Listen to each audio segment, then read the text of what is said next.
the amount of dopamine goes up even further. But as you repeatedly pursue a behavior and you repeatedly engage with a particular thing, let's say you love running or you love chocolate.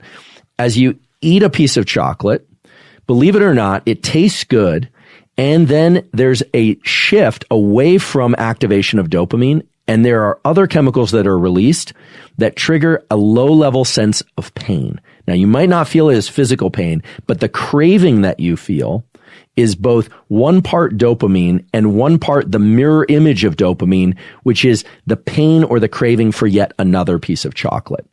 And this is a very important and subtle feature of the dopamine system that's not often discussed. People always talk about just as pleasure.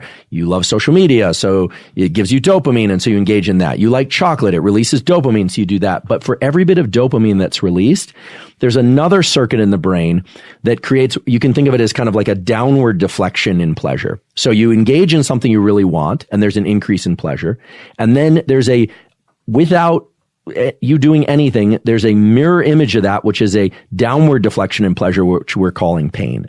But with each subsequent time that you encounter that thing, that you pursue the chocolate, that you pursue the lover, each time the experience of dopamine release and pleasure is diminished a little bit. And the diabolical thing is that the pain response is increased a little bit. And this is best observed in the context of drug-seeking behavior.